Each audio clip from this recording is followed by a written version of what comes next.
Welcome to today's video, sponsored by having no shape. Clothing that gives you no shape. Wear it sometimes when you don't want to have a shape. You ever not like the way you look? Well, when you wear clothes that don't have a shape, you don't have a shape to worry about. So, no shape clothing. It's there.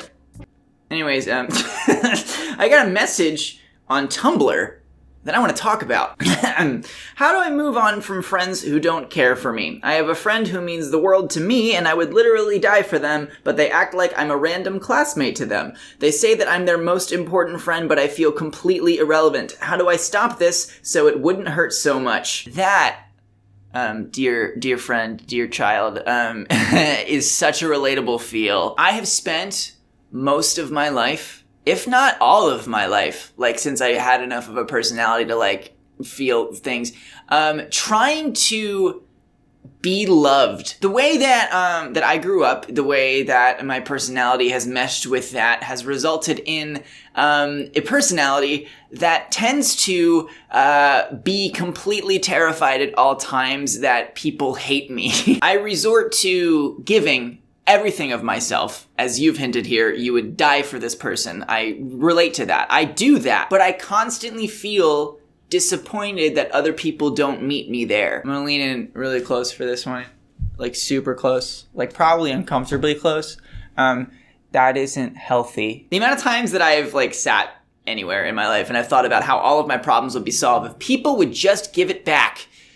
And by it, I'm talking about emotional support. I'm talking about love. I'm talking about all of these things that I feel like I'm not getting that I need. It turns into this feedback loop where like at its worst, I'm like, okay, I just have to give more and more and more, and eventually somebody will get it back, right? I just have to keep on going. I have to stay the course and all that kind of stuff. But that's not how it works. You know, it doesn't work that way. You know, people are going to give what they are capable of giving. They're going to give what they want to give, and that's okay. I just took the color code personality test on recommendation from various of my YouTube queer friends, and I love them so much. I am a blue. That means I crave intimacy. That means that is a driving force in my life. It is a very intense personality type. What? I'm intense? Shocking. The problem with that level of intensity is that it's exhausting. And it's not only exhausting for you, it is exhausting for those in your life. And that's just like a sad reality you have to come to terms with. Put me like 4 years ago when I'm probably at the worst of this mindset of just like everything is life and death, intense, and anyone who doesn't match that completely gets cut out of my life forever. It's lonely, my dudes. It's really lonely. Relationships are not transactional. Right? Like, it's not designed for you to get back everything that you put in. That's not what it's there for. You know, human connection is there just because we enjoy other people. And it's as much about that other person as it is about you. Now, of course, there are toxic relationships. There are people who are toxic towards you, and they treat you that way. And when that's recognized, you should move on from that. You should be able to recognize when you are not getting the things that you need, when things are not healthy for you, and when you have control over that to move on and move forward in your life. The way that I read this, though, I read it a little bit differently. And obviously, I could be projecting all of my own self onto it, and that's likely, to be honest. There's no such thing as a friendship or a relationship that will tick every single box of things that you want. You know, there's compromise, there's sacrifice that has to be made in all kinds of relationships. That's how it works. It's mutual. This person tells you that you're their most important friend. You know, I think you should believe that. Obviously, actions do speak louder than words. And if somebody isn't, you know, treating you and you're not feeling healthy or safe in a relationship, I think you should tell them. You know, I think you should express these feelings to this person. And that's super hard to do. I recognize that. I'm not very good at it. Like, I'm super bad at it. But next time you're hanging out with this person, just like bring it up. Like, hey, I know that you tell me that we're best friends and we're very, very close. And I know this could be my own brain just lying to me, but I sometimes don't feel that way. And I want that to get better. Friends want to work through that kind of stuff. You know, people who care and love each other, it's not always perfect. And people forget sometimes to act like they love the other person. Sometimes we need reminders. And I think that your friend needs a reminder. I'm going to wrap this up with a letter to myself, And also a letter to anyone out there who might be feeling similarly, because it's not a fun feeling. You don't have to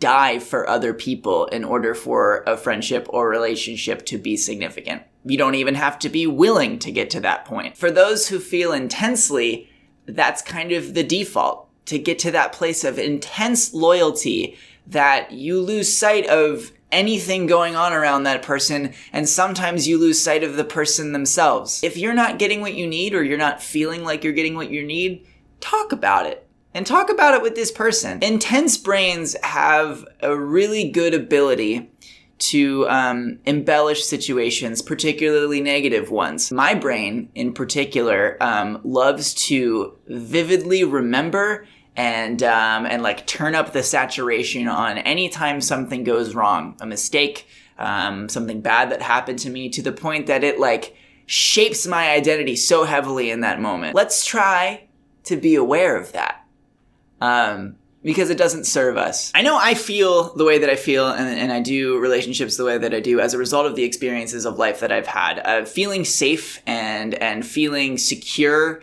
and being told so much is something that is like critical for me. The world is not always going to do that, and it's up to me, it's up to us to identify when our brain is just being our brain, and to make sure that those feelings that are not based in reality are not acted upon, because that's when we become toxic ourselves. I don't like the person that I become when I get trapped in these sort of like mindsets of like, no one loves me the way that I deserve and I give so much of myself. It just becomes such a selfish way of looking at the world that I forget all of the things about the world. Here's what I've been working on in my life, because like I said, this is super relevant, friendo. I am going to put out and give to the world what I want. I'm going to give out that energy and those feelings and those vibes that I think I want myself. I'm going to be critical of my own emotions and feelings and perceptions of how others view me. And I'm going to tell those people when I feel those feelings. I don't like being at the point in my life where somebody tells me that